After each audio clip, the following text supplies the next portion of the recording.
Well, hello. Welcome to Spindle City Straight Talk. I'm Chip, And I'm CJ. and it is Wednesday in the Rib, and I guess we had a few extra viewers on our last show, and Yes, we did. so I have been told by a very semi-reliable source that we have a video prepared for today. Yes, we do. We have part one of a three-part expose, for lack of a better expression. You were present and you're part of the video. It's about 10 minutes long. Each of them are approximately 10 minutes long, but it will show you clearly how bad the city is in danger financially. So I think we'll get to playing that right away. How do you feel? Oh yeah, let's do it. I want everybody to see it because the other side's already complaining. They actually accused us of violating the open meeting law. Okay, that's it. Bring the popcorn. Here we go.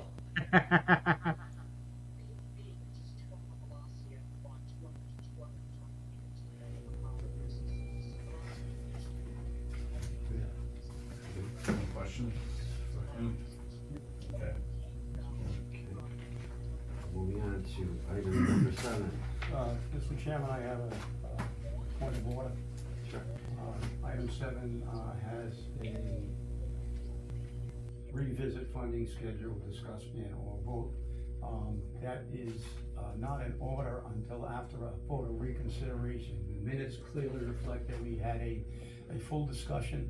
It was duly voted. It was an exhaustive discussion, and we had a legal motion, a legal second, and we had a vote on it. So in order to have that discussion, we need a motion to reconsider, and on any rule of order, be it Cushing's, Roberts, or Atwood's, that motion has to be made by someone who voted on the prevailing side.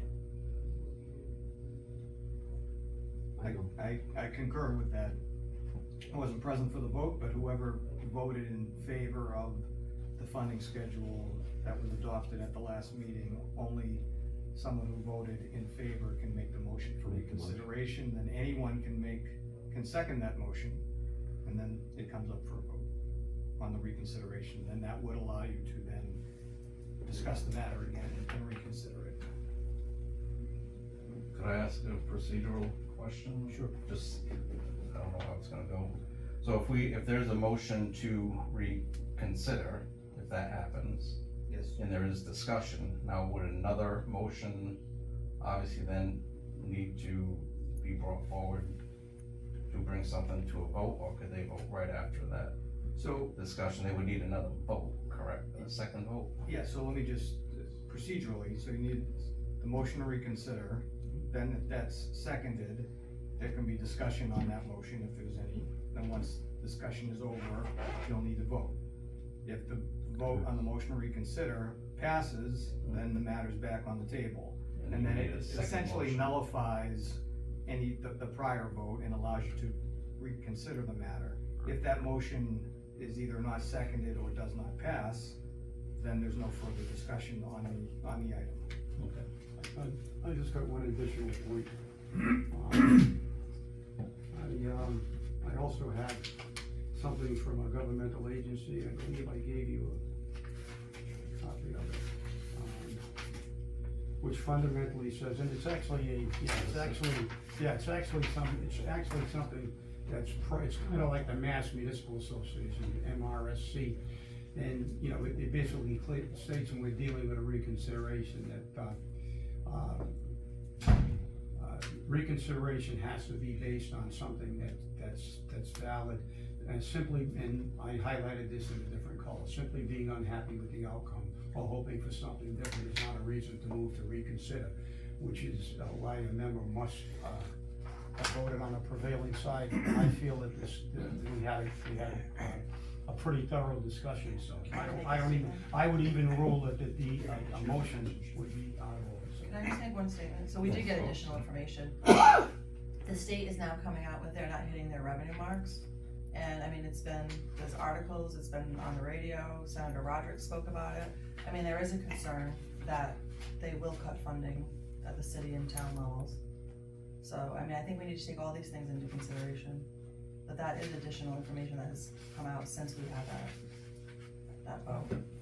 Well, I don't think that's sufficient information to. I would just respond to that, and when they asked the governor about that, she said, your response was, I have no plans for any mid-year cuts.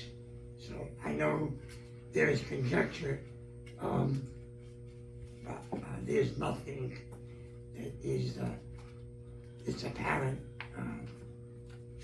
it's going to happen. And it also is concerning about what next year's aid will be. And so we're actually voting on next year's and the year after's aid. And, you know, the city's ability to be able to make all the payments. Yeah, okay, let me just say, look, we looked over the numbers were fairly small. The minutes clearly reflect that the concern that we had was down the road where all these pay raises and things really hit us, and we're looking at major numbers. We're talking about a very small number, and the city was aware of this problem. I have a letter here, copy of a letter that I wrote to Mayor-elect Coogan before his first term, basically saying that I was on the transition team, the financial transition team, and I sent this letter to the chairperson of the and I told them that you can't just keep kicking a can down the road and you can't spend a lot of money. I identified the problems. The city did what they had to. They gave out this money, and we're talking about a small amount. And remember one thing, in that meeting, it was talking about everybody giving a little bit. Before I got on board and before Director Pasternak came on board, this board made a decision to let the city pay late. So they had a lot of money to spend late. There's a lot of money around, and we're talking about, about $500,000? So, in nearly a $500 million budget. And last year, in the last 4 years, they've made $17 million just coming back from the healthcare fund. This year, they made over $4 million. This year, we're on target to make at least that money. So I think that, listen, the fact is that this board, and that was before, I didn't vote on this. They don't pay on time, and you as a banker, I will ask you a really simple question. Do you give a better interest rate to people who are always in arrears of their payment? Okay, so the thing is that if the city can't find $500,000, they're in deep doo-doo. It's not just the $600,000. Well, I gotta say this, hold on a second. This was presented, so there's two options here. Is that kicking the can down the road? What's that? What was presented to us last month? It's gonna. Is this kicking the can down the road? Yes. It is? Yeah. So you agree that you're willingly enabling this system to be kicked down the road because of what you voted on last month? No, we voted. No. There were two options presented We here. voted for the highest There were interest rate. two options presented here. Yeah. Are they both viable options? As far as I'm concerned, no. They're not. The one where you're gonna pay Then your less. issue is with PERAC. When you're gonna pay less interest to this board, when you These are take both this viable system. options Well, that were that's in your presented. opinion, Mr. Nash. No, that's PERAC's opinion. Well, I don't care. It's not my opinion. Well, I'm not the actuary. I don't have to agree with PERAC, do I? Doesn't matter. okay? Those are two viable I options. voted the way I wanted to vote because I want the maximum interest for this system. This city tanked the system by doing exactly what's in that. So your issue is with the city. With the way they spend money, So it's obviously. this administration Not and only the that, 10 all prior. three, yeah, exactly. Okay, so your issue is political. No, it's not political. Not correct. We have a Just let's get that fiduciary, clear. I'm glad you brought that up, because let me explain. Let's get it clear. Yeah, no, let's get it clear. Because if it was 4% Let's get it and really 2%, clear, okay? This is case law, and it says here,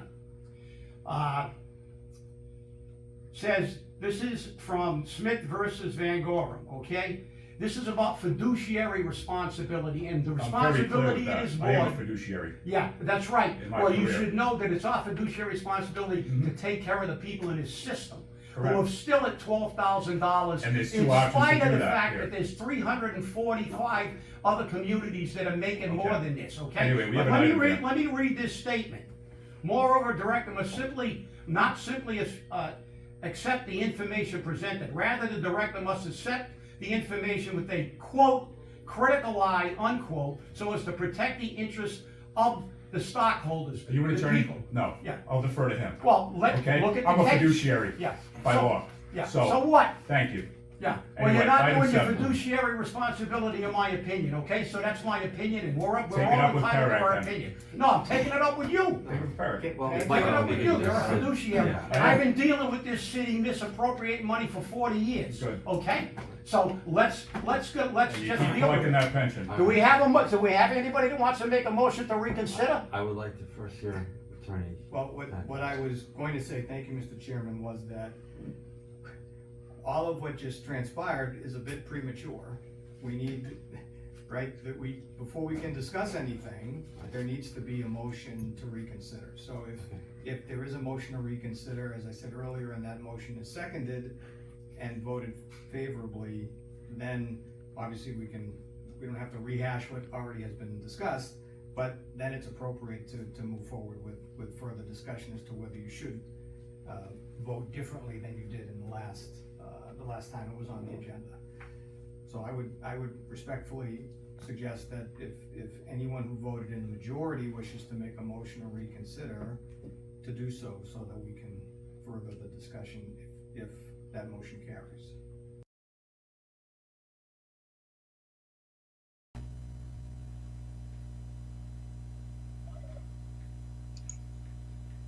Well, we're back, and that's it. Chip, you can explain it better than I can. Yeah, well, number one, again, it was a little muffled at first. I don't know if it was on yours. Maybe it's just my computer.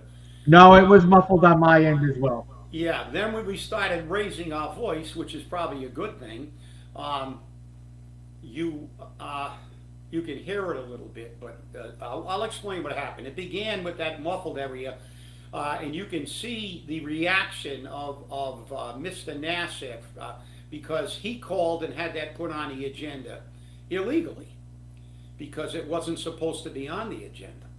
We can't make that discussion until after a reconsideration vote took place. And that motion should have been made at the regular meeting with the entire board there.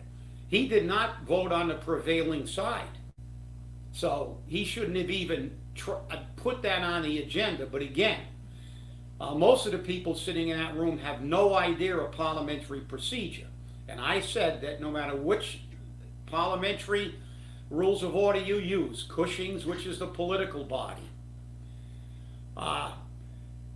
or Roberts or Atwood's, once something is duly voted, and I noted that in the meetings, they accepted the minutes of the meeting, which said we had a vote, we had a discussion, we had a vote, we had a motion, a second, a debate, and a vote.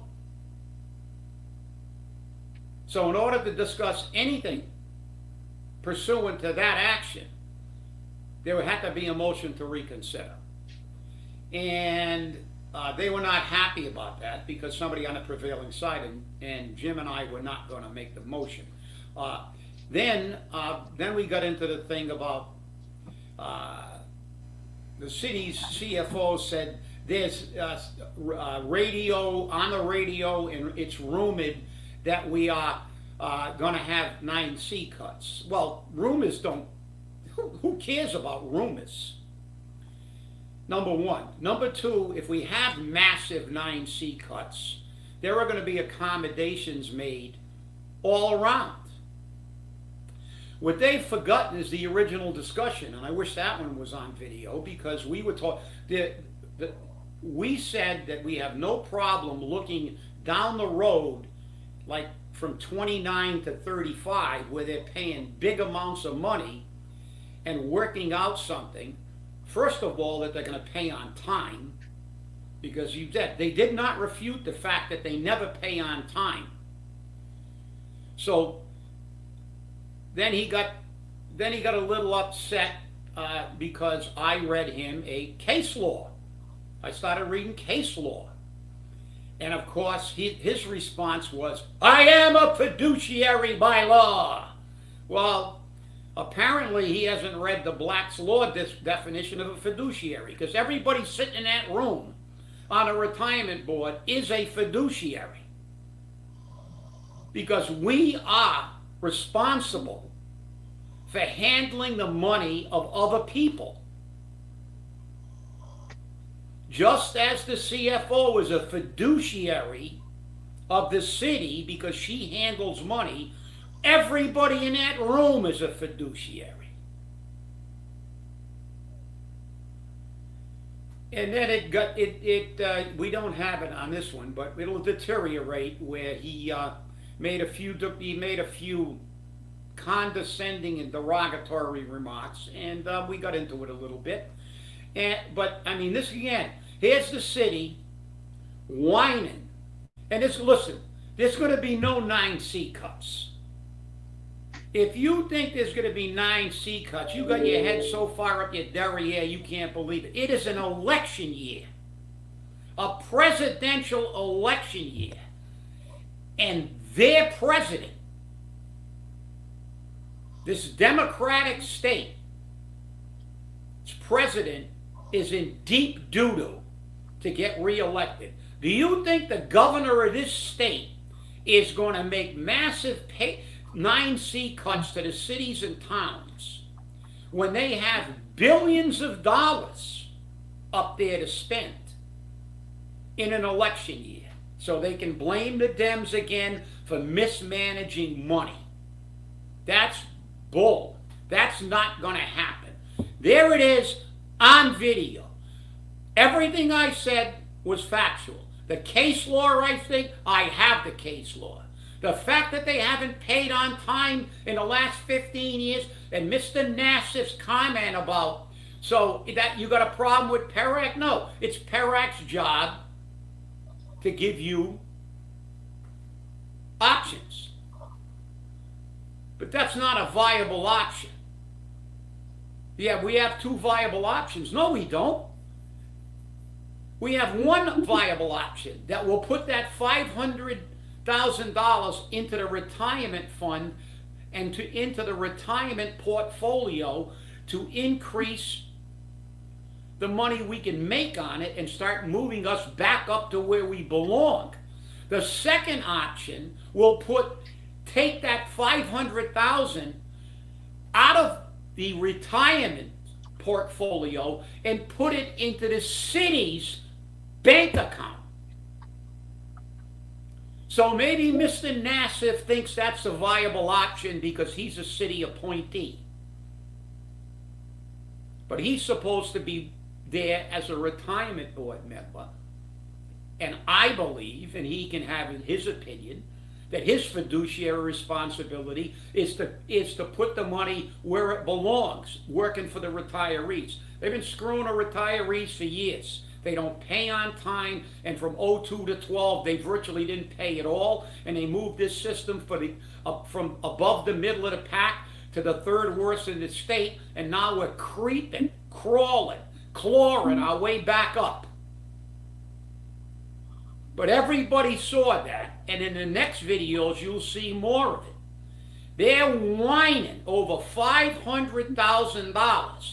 So the city's position is, give us this short-term money, And then we'll complain about the back end too. We want it on the front, we want it on the back. And if they take that second option, they will actually be paying more money on the back end. The last payment might be a little lower cumulatively.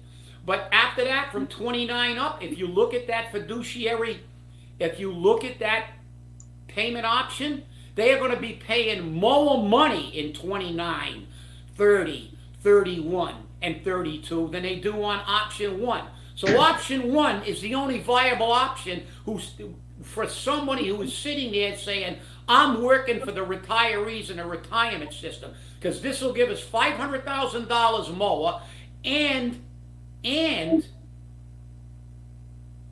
it won't cost as much on the other end for 4 out of the last 5 years. But no, they don't care, because they want it on both ends. And they know damn well that this is not, we're going to do something later on. We have to. We already said that. We know it.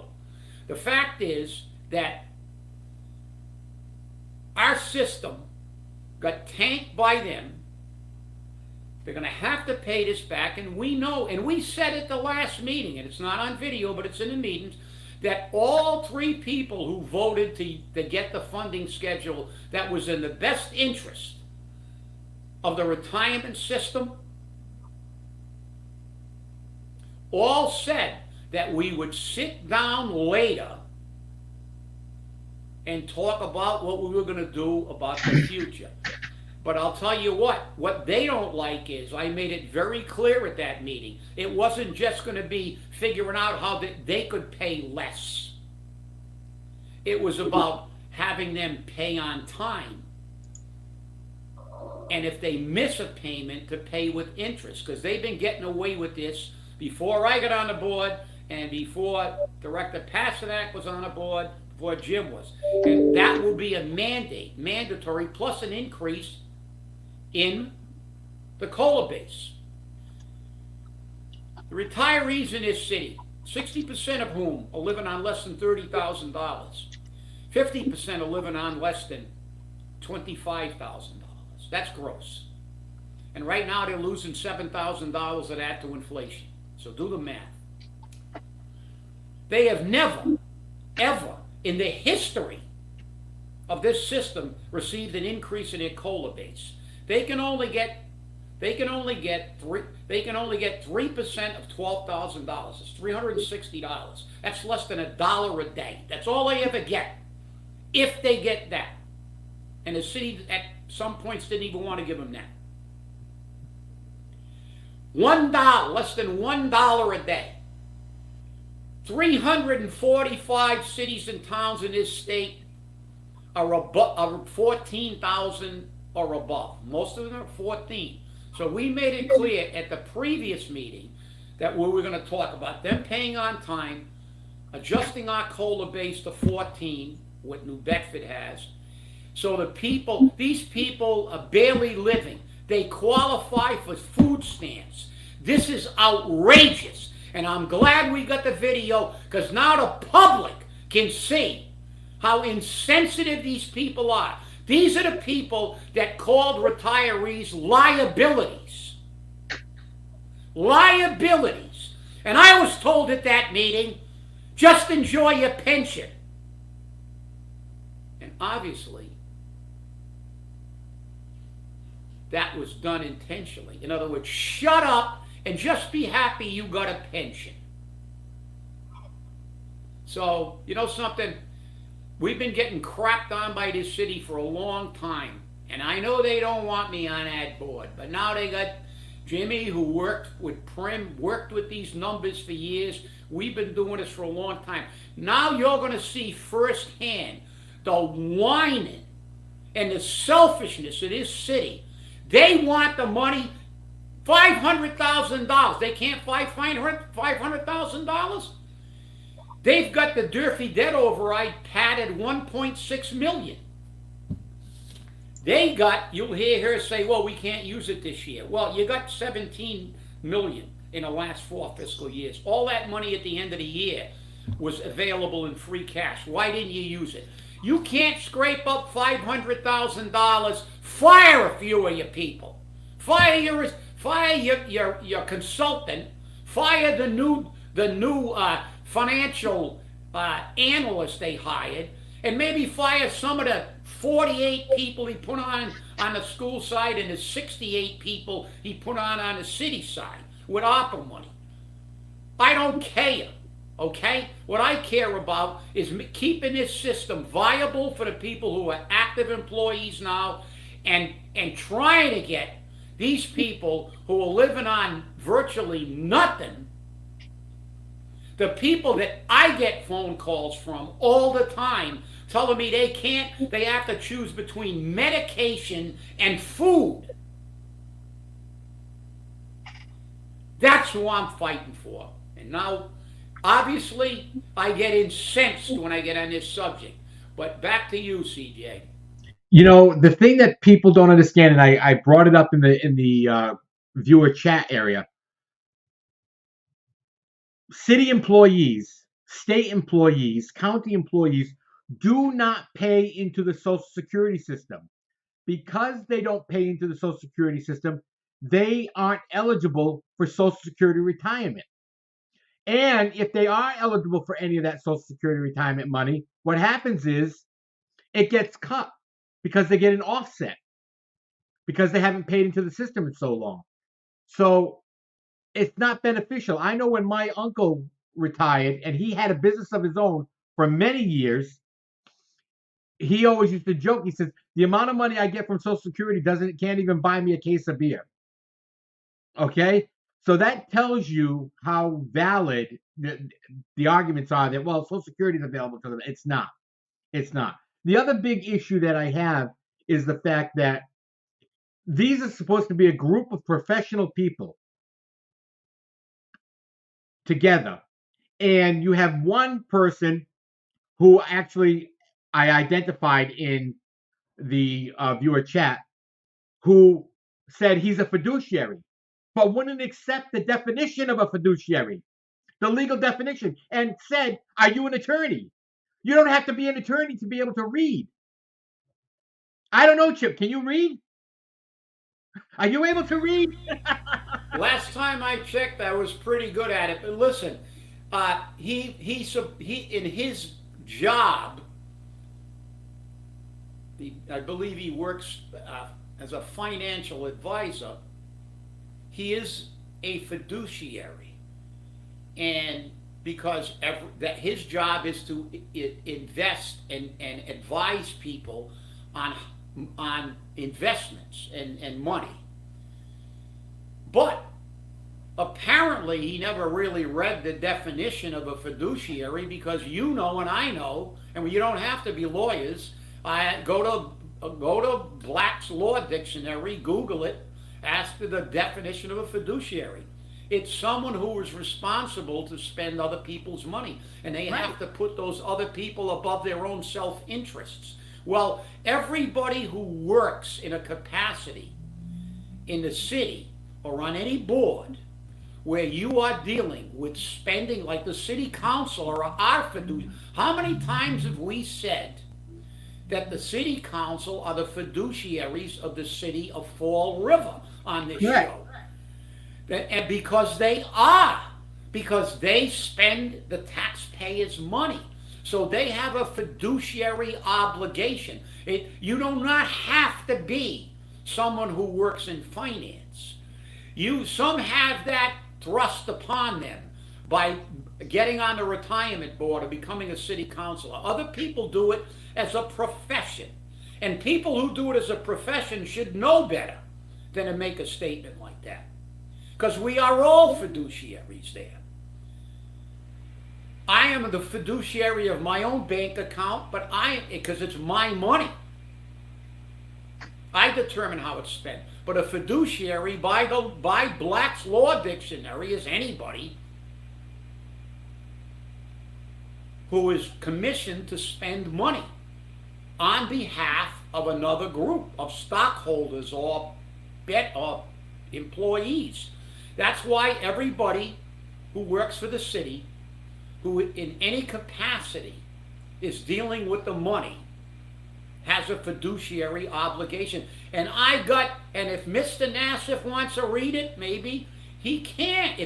I will give him all the case law he needs about fiduciary obligations. I can give him the case law that says that public employees who are fiduciaries have a greater responsibility than private fiduciaries, because you're spending a private citizen's money, and if you spend it wrong, well, you're liable to him. But when you are a public fiduciary, as we are spending the taxpayers' money. The taxpayers' money. And I got case law up the wazoo for that.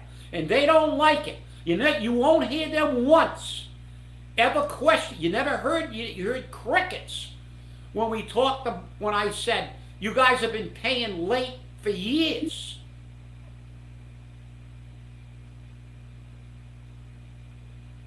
Nothing. They didn't say that's a lie. They didn't say that's a lie. No, because it's not. And they let them do it. I have the numbers from 02 to 12, how they tanked the system. You don't hear them arguing about that. When I said that, no, nothing. I don't want to hear it. I brought out the letter that I told Coogan before he was the mayor. You can't do this. This is why we're in the trouble we're in now. If you want to be a good mayor, you got to pay on time and pay as much as you can. And $500,000 extra is not a lot of money, but that shows how desperate they are. This is just, look, you know, I've been putting up with this for so long, and like I said, they don't want to hear it. They don't want to see the letters. They were warned.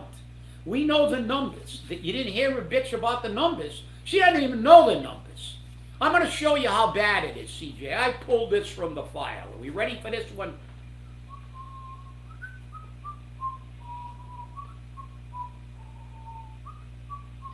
See that headline? City workers' choice, raises or health care plan. This is when I sued them. We filed a grievance, we hired Ernst & Young. They said there was no money left for health care. They were broke. We were broke, they were broke, everybody was broke.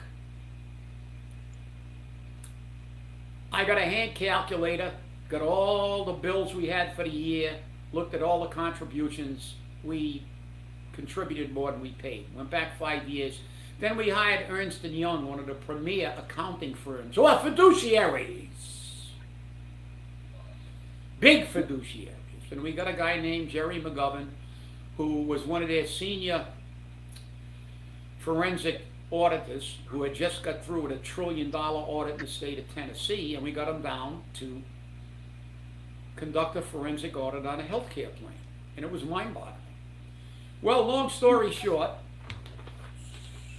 let's pan this over again.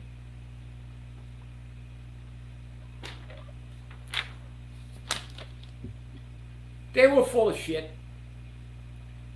They had $2 million of our money in their account. And then when we found it, they went, oh, we didn't know it was ours. It was yours. It got put in there inadvertently. How it got put in there inadvertently is, again, the city's MO. They violated the law, because Chapter 32B clearly states, and I believe it's Section 8A, I think it's Section, it's either 3A or 8A, that clearly states that employee money has to be deposited directly into an employee account. The city not going to a city account. They lost the money. They didn't lose it, they stole it. But they said, oh, we screwed up, we put it in our account. And they did it again in 08, they did it again in 16, and I got all the numbers, and I got all the letters, I got everything. There's serial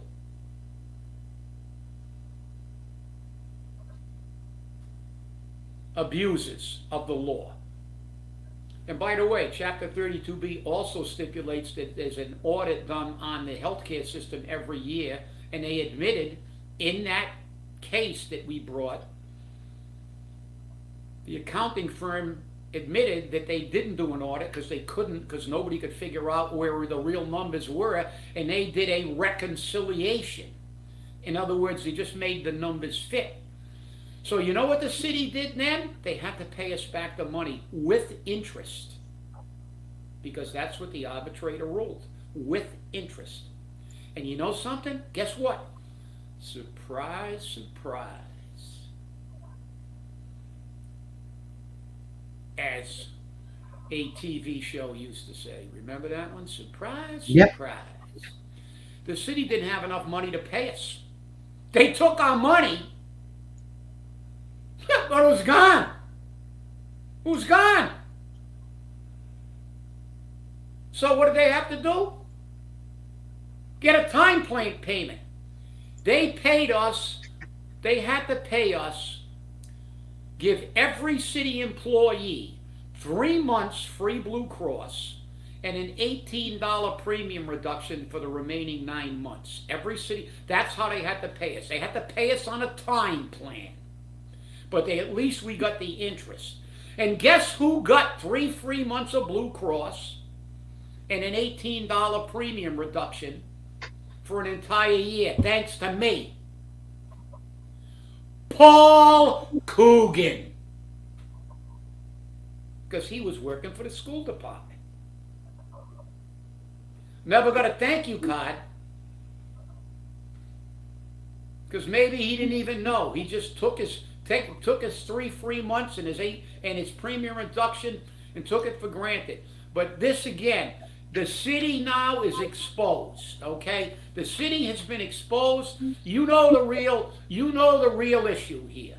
These people don't care about the average working people. And I'll get back to another article, but I didn't pull that one, that said, you know it, CJ, if you're an administrator working Fall River, if you're an employee working New Bedford, because the employees get screwed and the administrators get all the money and all the assistants. So with that, CJ, I'll turn it back to you, because I got beaucoup information. Oh, I know you do, Chip, and you're always very well informed, and you have your information all the time. As you'll see in the upcoming videos, we have 2 more videos that will be coming up. One on Friday, and then probably one on New Year's Day. We'll start the new year off with a bang. And that was Gomer Pyle.